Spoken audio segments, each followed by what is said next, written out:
Brilliant. So I'm going to say a massive welcome to Learning at Large, Don, and fantastic to have you with me. Lovely to be here, Kirsty.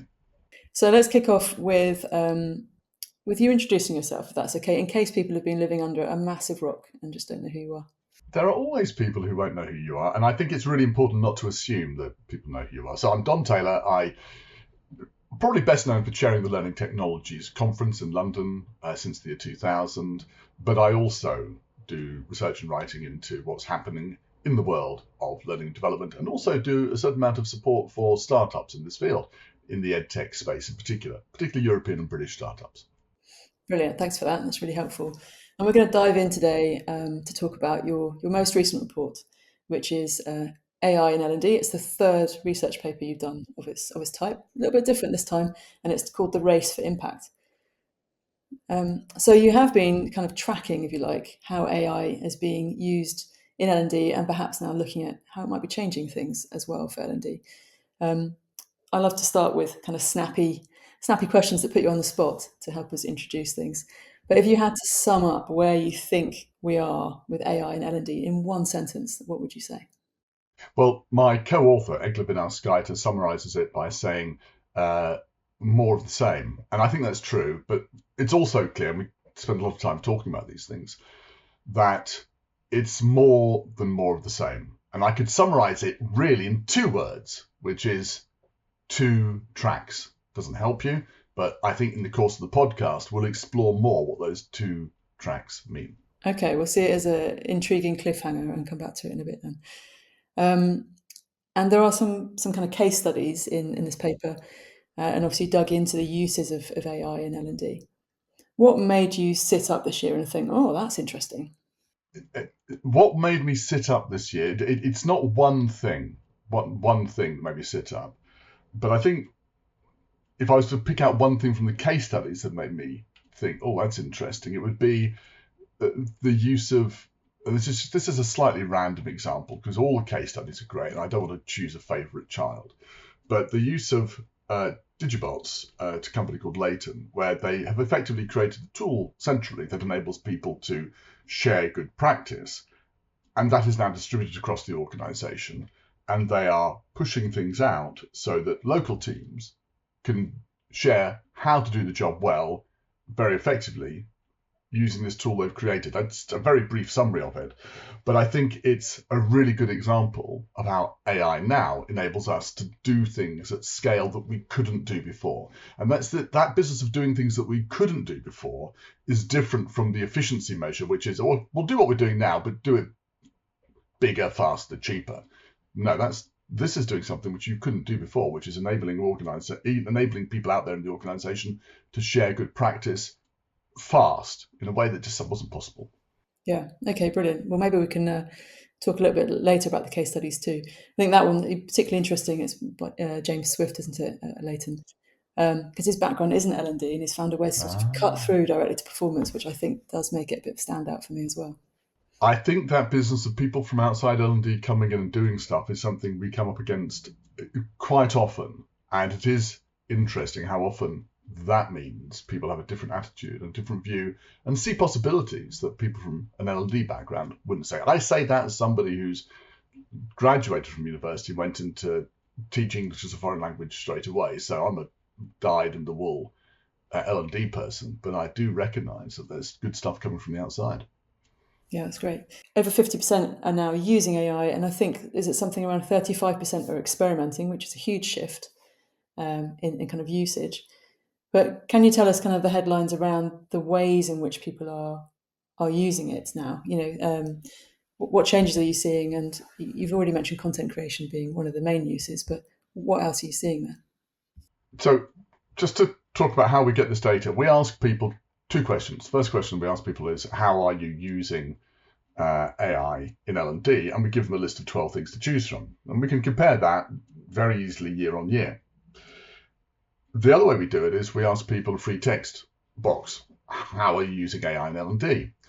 And it's very interesting that in the multiple choice question, we get answers that are very similar from one year to the next. There's a slight reduction, but content dominates at the top.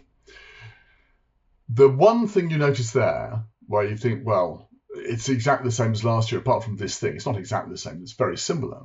The one thing that's noticeably different is that qualitative data analysis has jumped up from being ranked 8th last year to being 5th this year, which is a big change. Nothing else has changed that much. And it means that people are using AI to do things they weren't using it for before, in particular, to look at the words that people use, perhaps when they're explaining what their learning needs are, or for other things. And that's one straw in the wind, if you like, that says there's more sophistication. Now, if we look at the actual uses that people say they've got in that free text box, there are two things we do on this. Firstly, we read all of the words, and there are 20,000 words that people have used in response to this. It's over 600 people from 50 countries have used to describe what they're doing. And we count the word stems that are used. So not analysis and analyzing, but just analyze. We look at that and everything like it. And the top 4 have remained unchanged pretty much for the last 3 years.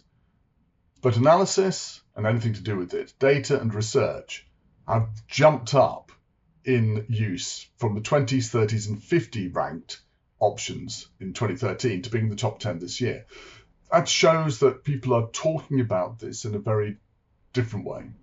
And we use that as an objective way of just checking the subjective approach we have of looking at all those words and trying to assess, well, what are people talking about? And when we look at what people are doing, we can put it into really 4 buckets: content and design, operations and other, strategy and insight, and workforce enablement. And we know that people are largely using AI for these 4 things.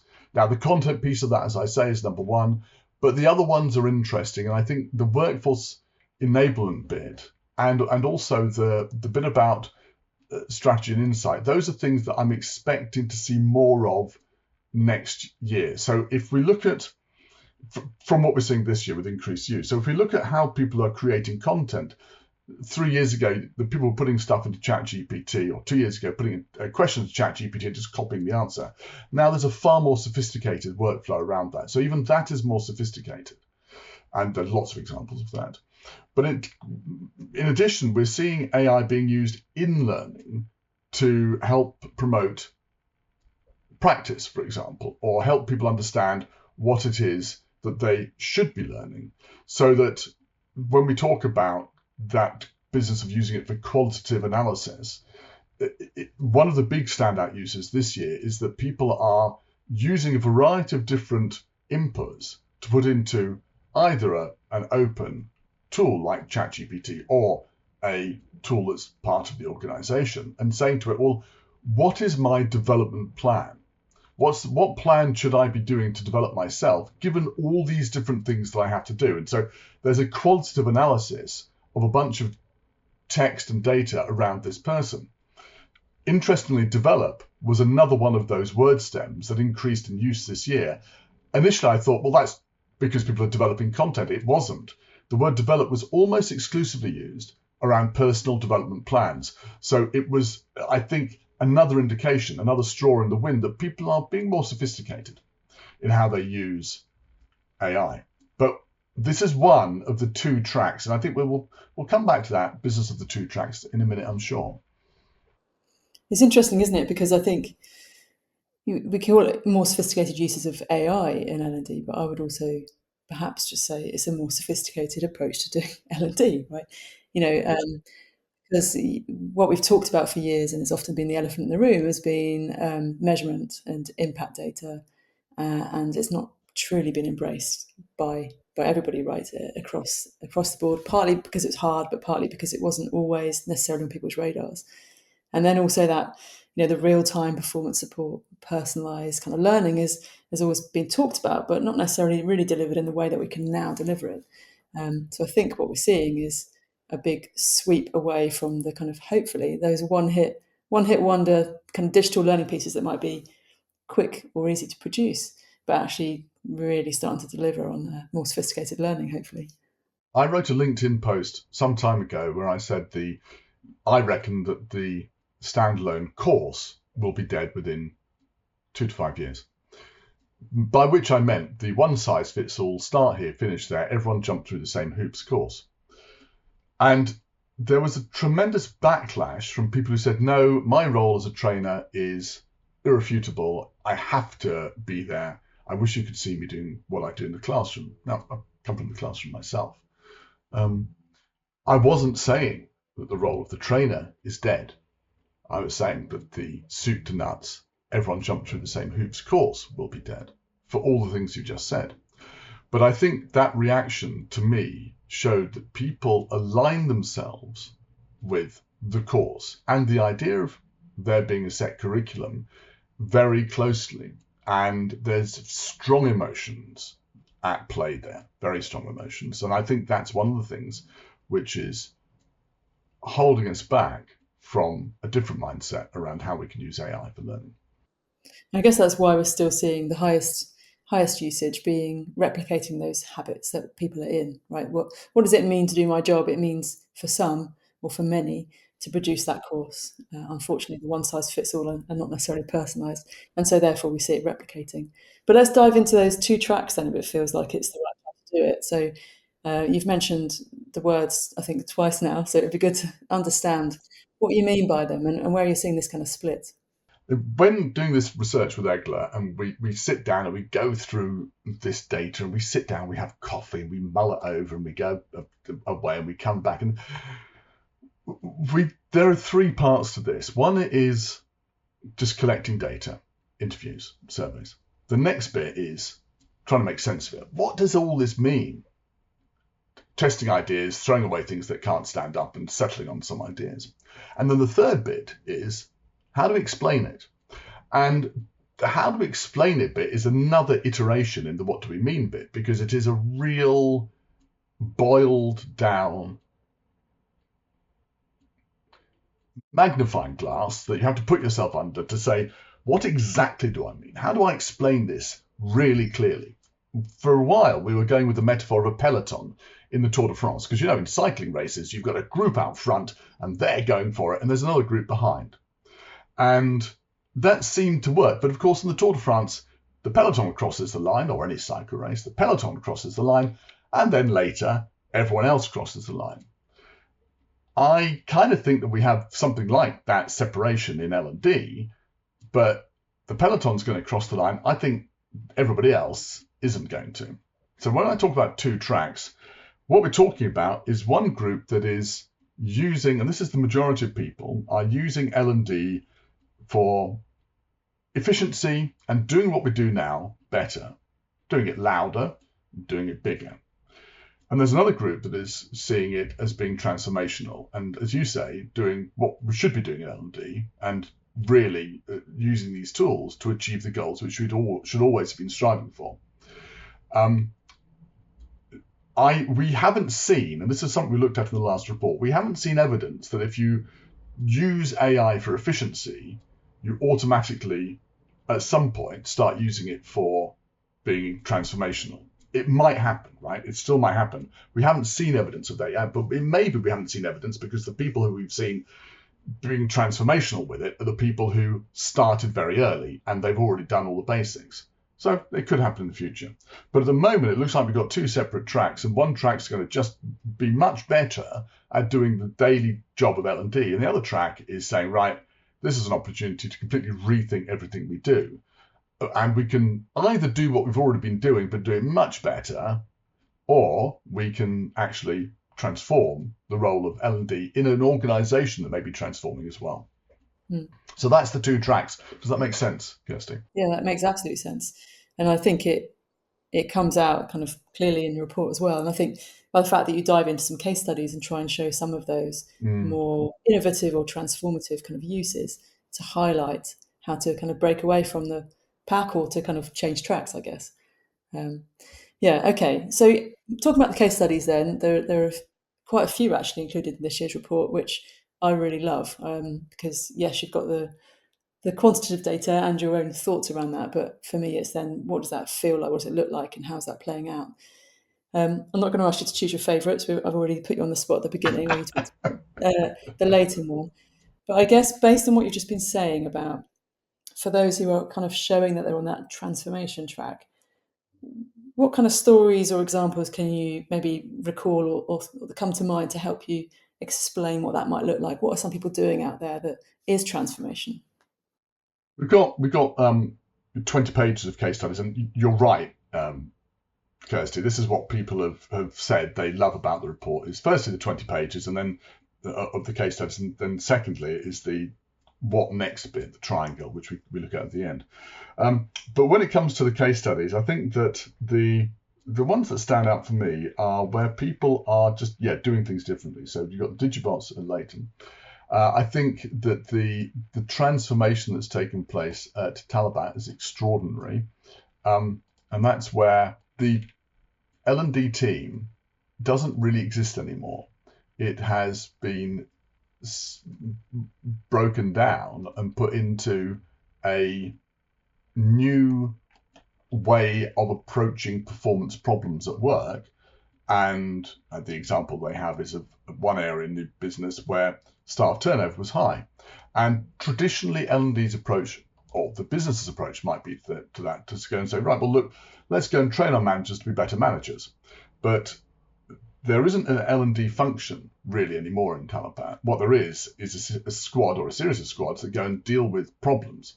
So they go in, they look at the problem, they discover that people are leaving the company because employees don't feel they're getting what they were promised in terms of career advancement, learning opportunities, and other. So what they've done is they've gone in, analysed the problem, and found a variety of solutions for solving it, including changing the employee value proposition, the EVP, so people feel when they're joining the organisation, they know what they're getting. That's not something that would ever be in the traditional L&D remit, but it's absolutely solving a real problem the organisation's got. And the other one, I think, which really jumps out for me is EPAM. Now, Sandra Lachlan at EPAM is somebody you should absolutely follow if you're interested in skills. She does a great job of writing about it, sharing sophisticated thinking about it. Now, She's been on this very podcast. She's wow, come well, to there we share. are. You recognise her greatness. And what I love about her work is that this is not something new, right? So they've used it for like 30 years. The idea of skills as being integral to how EPAM works. But what they've done is they've recognized that with AI, they can do it better. And I think this is important. You don't have to necessarily transform, but what you can do is do what you've been doing before laboriously and do it at scale. So it's not that using AI for efficiency is a bad thing. It's what you're doing with it. So if your efficiency measure is doing something that's really good, like recognizing and being able to quantify skills faster, great, use AI for that. And it will help you be far more influential in the organization. So that's just two. But look, all of my children, all of my case studies are wonderful. Let's not single any one of them out. I think that last one's interesting because your point there is about, so AI enables you to scale Yes, hugely your that's the practice, word. right? So, is it worth scaling? Is it working in the first place? Can you see a case that it applies elsewhere? And therefore, does it make sense to accelerate it with AI and scale that up? That should be those kind of That questions, is right? just such a brilliant way of putting it. You should interview yourself about this because you just summarized what I've been waffling on about very concisely. I always say that AI is like wine and caffeine. It helps you do stupid things faster. So yeah, is it worth scaling? That's the question. Perfectly put. Thank you. I'm Yeah, seeing and I that. think what you've identified there are some really good practices that are happening in the first place, right? So therefore, they have a worthy case, they have a business case. And if you apply design thinking in looking at what the real problems are, or other people would say systems thinking, looking across at what you can do, you're bound to get yourself in a better place, right?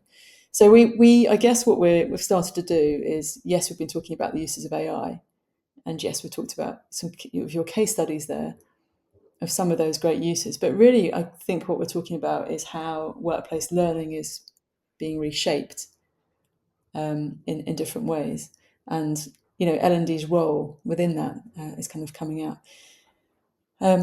You've already talked about the two tracks, but have you got anything more to say, I guess, around how you think L&D is kind of, or workplace learning is being reshaped, and how L&D can maybe find its place within that? I really believe that we're in a transformational phase in a lot of different things. It's not just about learning. It's about so much, and it's not just about AI. It's a result of technological changes, political and social changes, and other things that have happened that have all come together to a sort of perfect storm at the moment. And what will come out of that is a definite change in how we organise ourselves societally, how we organise ourselves at work, and so on. So this is a big picture thing. But if we look at the learning part of it, I think what the general characteristics of this huge period of change is going to be is what I call we're moving towards an unbound world. So in the past, we've had strictures, we've had rules and regulations that have been sort of established over probably more than 100 years, since the mid-Victorian era, in terms of how life and society is regulated. And it's all made perfect sense, but those are breaking down. And just as those rules decay and the walls come down, so the walls and the separation between learning and the rest of the organization, or learning as an individual for one thing and how you live your life, those walls are also coming down. I think if I'd say one thing to L&D people, it is start thinking not about the L&D department, but start thinking about the business and the role of not learning, but performance within that. And how do you support that? Now, that's a very different way of looking at it. And when we start thinking about it that way, I say to myself, and it's not just me saying this, I've had these conversations for probably at least a couple of years now. When we start thinking about it this way, we ask ourselves, does the learning and development department exist in 5 years' time, or is it something else? There will always be the need to do some things. I reckon there will always be a need for compliance. But maybe it'll be done by L&D, maybe by somebody else. As the role of people becomes increasingly important in a world of commoditization driven by AI, and that's really important. We always get to a certain point with technology, but the bit on top that makes the difference is the people. As people become increasingly important in that world, who's making sure they're performing well? Well, I reckon it'll be a department called something like the Performance and Capability Department. So performance for the short term, capability for the longer term. You can't learn French on the job. You have to put a bit of work into learning. You can't learn to fly a plane on the job. Good Lord. That'd be a horrible idea. So there are some things which have to be learned in terms of a long-term planning structure. And there are lots of things about performance which we sort of touch at the moment, but don't take seriously enough in L&D, in my view. All of those things would, in my mind, be part of a revamped and much more powerful L&D department in the future, which, as I say, would focus not on the means, learning, but on the end, performance and capability. A lot of people don't necessarily like that idea. I think it's a bit scary. It is not to degrade or detract from the power and the importance of individual learning, which for me remains central to individual flourishing. I'd go as far as to say that. But I think what the organisation pays for is not the means, it is the end, that people can do their jobs better now and in the future. So that's a very long answer, Kirsty, to your question. Are you now going to boil that down to a pithy sentence of a few words, which will summarise it brilliantly? I think you do it in your own report, and what you just said, by the way, was a great answer. But you've talked about 3 possible futures for what we call learning and development today, right? You talked about skills authority, you talk about being an enablement partner, and an adaptation engine. So I wonder, actually, if we break those down, then that might even help the audience understand even more your thinking really about where I think that would help. And, this is one of those things where we did struggle for a long time, because what you want to do is you want to boil the 20,000 words that you've got from the free text answer. You want to boil down the case studies, all the interviews, and not all interviews get published. You want to boil all that experience and thing into one picture and image and idea that can carry. And so that's where the transformation triangle comes from. And it is not that the case studies can be individually slotted into these different nodes of the triangle, but it is the case that these 3 things represent possible futures for L&D. So skills authority, enablement partner, adaptation engine. Skills authority, that's where learning and development becomes what we call the custodian of the skills, and recognizes that skills are a crucial business resource. This is much more than simply running a program or buying in a skills taxonomy. It's very important to think this is a different way of operating. Once L&D thinks about skills as a critical business resource, that's the value add. And it's then incumbent on the L&D department to make sure that that resource is being used well across the organization so that managers recognize it, individuals are using it. And you only get to that position if the organization understands and appreciates the value of skills. Which hopefully they are all, right, waking up to and recognizing. And I think probably it's coming from somewhere that's not L&D anyway within those organizations, right? It's coming. Almost certainly. And Yeah. not least from a whole lot of chat around skills, which has been taking place since at least January 2020. And we've seen reskilling and upskilling being a huge trend. And I think business leaders want to do something about it, have no idea how to.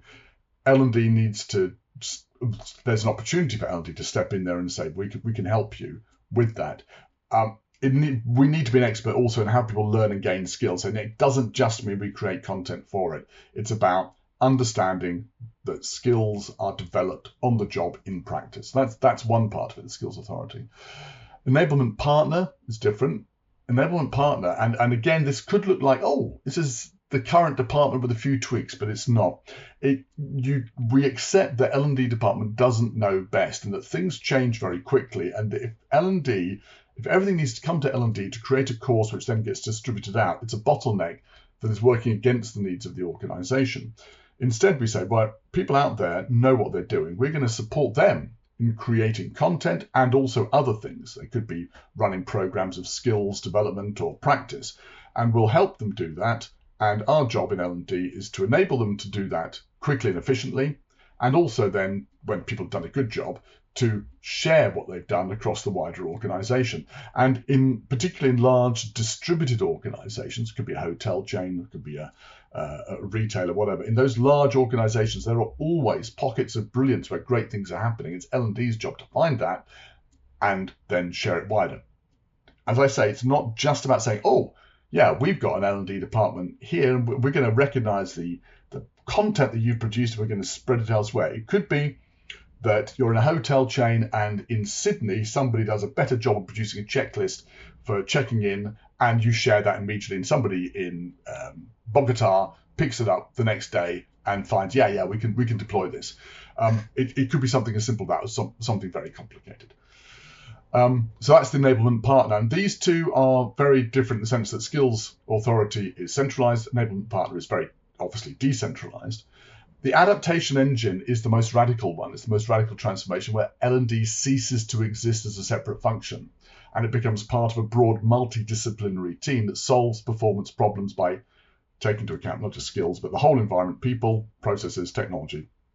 And if you're tackling a performance problem, they will look at everything, including whether it's, the design of a workstation or the talent acquisition policy to bring the right people into that area and so on. There's everything they'll consider, and they'll tackle that. That's the scariest thing for L&D to consider, because L&D doesn't exist as its own function, but rather L&D is a dynamic function that's integrated into the working of the business. So that's what the three things are. They're not necessarily completely isolated. You probably think about skills in all of these. You might want to have that idea of enablement in identifying what people are doing and sharing it in all of these.